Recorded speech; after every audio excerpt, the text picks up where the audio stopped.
With the reintroduction of Cinderace and Greninja from Generations 6 and 8 respectively, we have to once again deal with the very, very, very, very broken ability of Protean. Oh my lord. So, they changed it in Generation 9 so that way it works only one time every time your Pokemon enters the battle.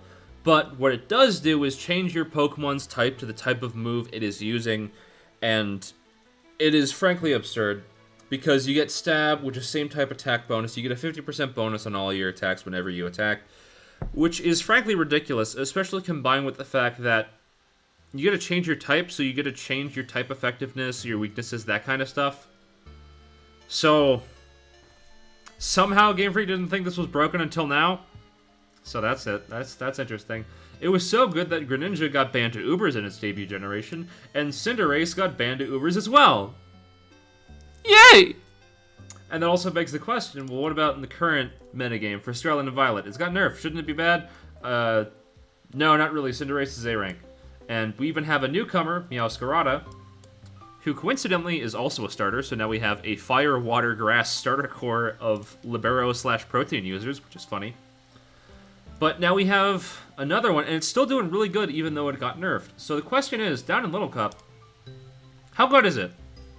Is it still as broken as it is in the higher tiers, or is it worse? That's what I'm going to go over today.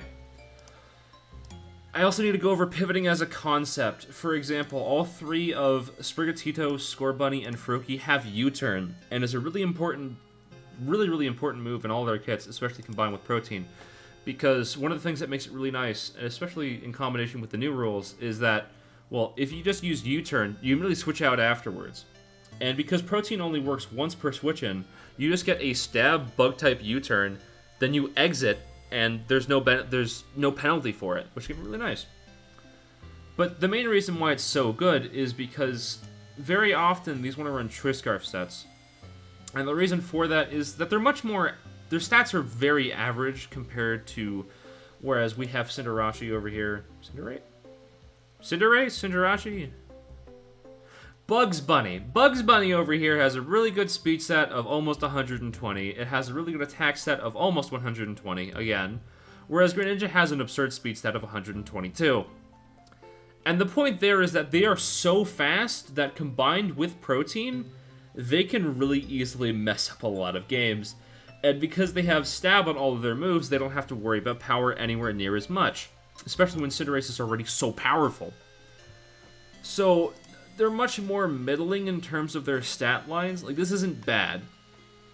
61 attack, 54 defense, 45 special defense, and 17 speed at level 5. Perfectly serviceable. Scorbunny has 71 attack, 69 speed, which still relates to 17 at level 5. And then Froakie has 40 defense, 44 special defense, 62 special attack, 71 speed, once again 17 speed at level 5. Nothing wrong with that at all.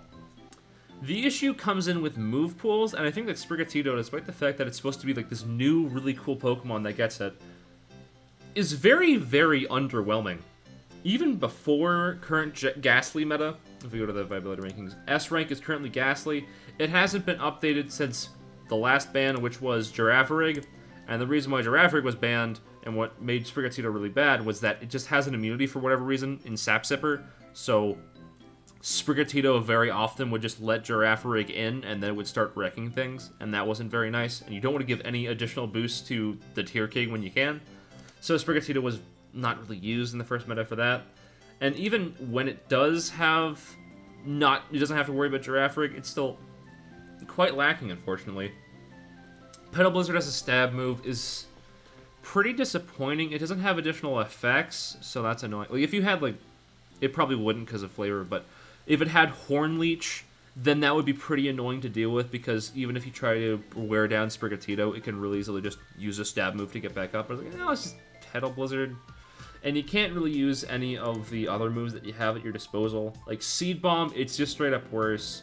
The specially offensive moves aren't very worthwhile because your special attack is comparatively exceedingly mediocre. So it's alright, but it's not very good. You once again have U-turn, you have Play Rough, which is a nice coverage option, and then you have Shadow Claw, so that way you can hit ghost types as well as turn into a ghost type, so that way you can block moves such as Rapid Spin, which is really nice.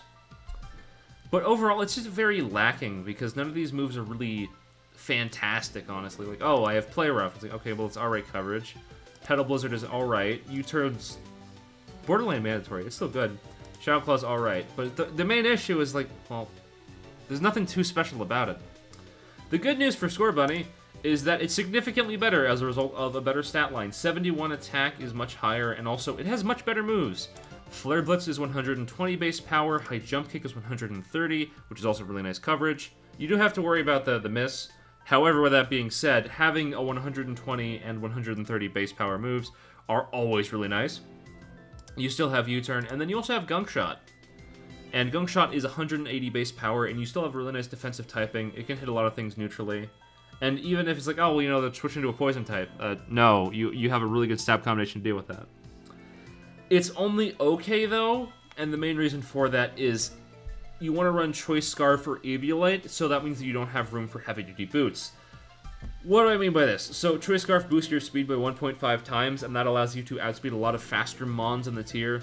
Giraffe Rig would be faster because it gets up to 19 with a positive nature, and then you can do whatever. But there's also stuff like Voltorb that gets up to 20 at level 5, and that can be really annoying. There is also Diglett, which gets up to 20 at level 5, and you really need to outspeed something like Diglett because it has the ability Arena Trap, which prevents you from switching out. So if you're Eviolite Score Bunny and you're just stuck as a fire type, you're going to die to Diglett, and that's not fun. But then you also, if you do want to run a slower Score Bunny, which that's kind of fine, you can run Eviolite. And what Eviolite does is that it boosts your defense and special defense by 1.5 times, meaning that you can become significantly bulkier. But if you're running heavy-duty boots, you get neither of a defense increase or a speed increase, and that can be really detrimental. Especially, like, well, what happens if your opponent just hasn't set up rocks yet? Then you effectively have no item, and that's really, really bad. So I think it's definitely the best of the three as a result of these really absurd base power moves, as well as the highest attacking stat. But I still think it's kind of bad. I'll get into why later, but just keep it in mind that this is probably the best of the three. Froakie might have its own thing going on, but I think that it's very lackluster in comparison to a lot of the metagame. And the reason for that is, although it's got a really nice utility move pool in spikes, you can also run Toxic Spikes. Toxic Spikes, there you go. Like, you have some flexibility there, but after Ice Beam Hydro Pump, you don't have very much coverage that you want to run in this tier. If we sort by power, Counter, you don't want that. Fling's bad, Grass Knot. It's dependent upon weight, and you're literally dealing with baby Pokemon. They're not going to be too hard, too heavy, I should say. And then all of this is just very mediocre. Like, oh, you get Rock moves, but you already deal with anything that Rock would also deal with Hydro Pump and Ice Beam, so not very worthwhile. Special attack is lackluster, your speed's alright, and you can kind of do some stuff there. But also having spikes and turning into a ground type can really annoy some electric types, which is really nice. But it's just very awkward overall, being able to use Froakie, because it's not as fast as you want it to be, it's not as bulky as you want it to be, and it doesn't have enough in the tank when it comes to Hydro Pump and Ice Beam, so very unfortunate. What exactly could you use instead of the Protean users if they're so bad? The simple answer is other pivots. And this is going to go over pivoting as a concept. You have the moves Volt Switch and U-Turn. In Generation 8, you also had Flip Turn, which I'm glad that Game Freak got rid of it, but also why did they introduce it in the first place? It sounds terrible.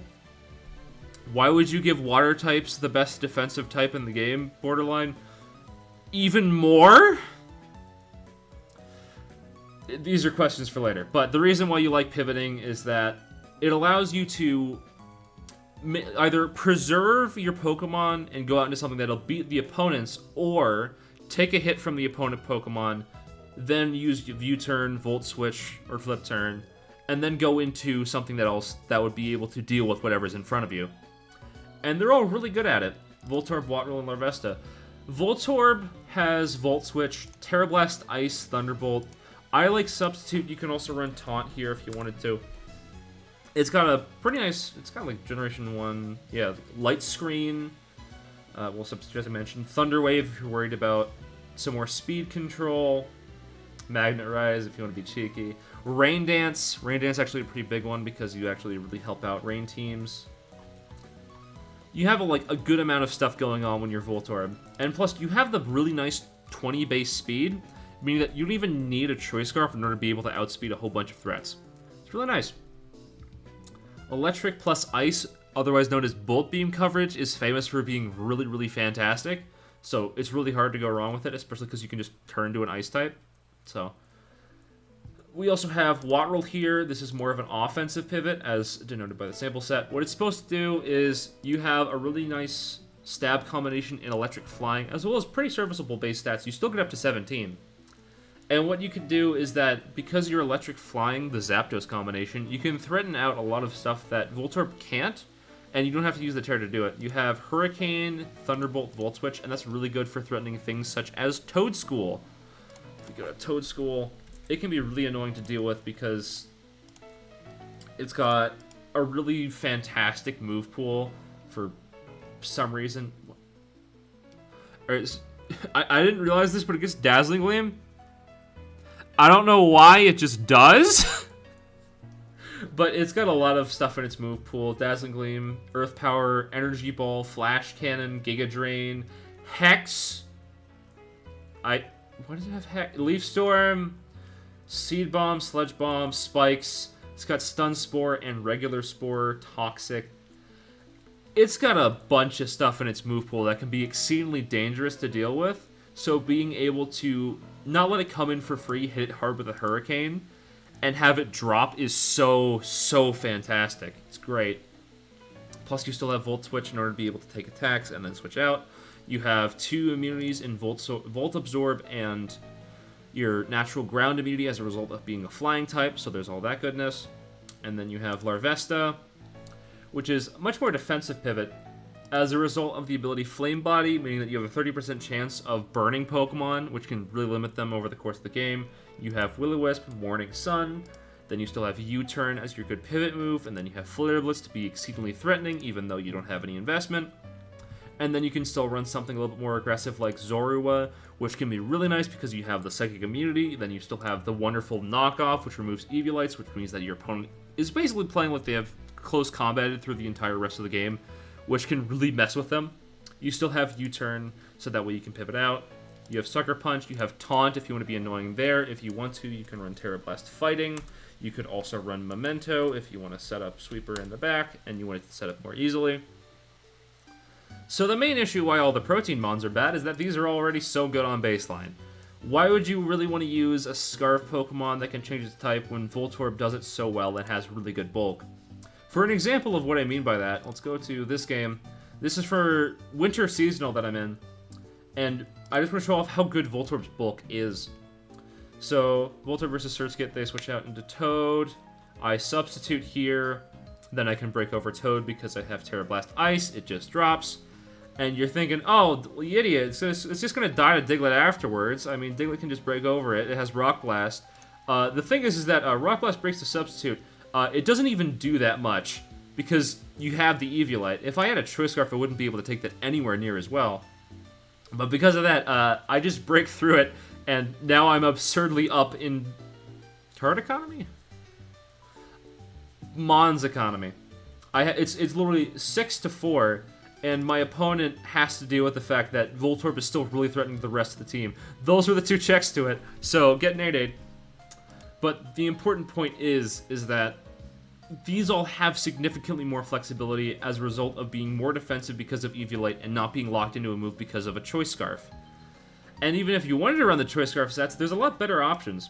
We have quite a few. We have Choice Scarf Pawniard, which you can also catch them off guard because some people are probably going to think, oh, well, it's just going to be standard Pawniard that has Stealth Rock and or Swords Dance. Well, no, you can still run the Choice Scarf set. That would be pretty nice. One of the big benefits is that you don't get worn down passively anywhere near as much because you have the Steel typing, as well as you can find places to come in because you have 2 immunities, which is always really nice.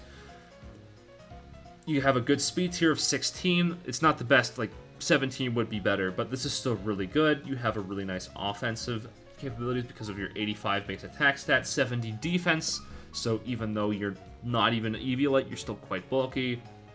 You have something like Magnemite, which has 95 special attack, which is frankly absurd. It's like really good for the tier.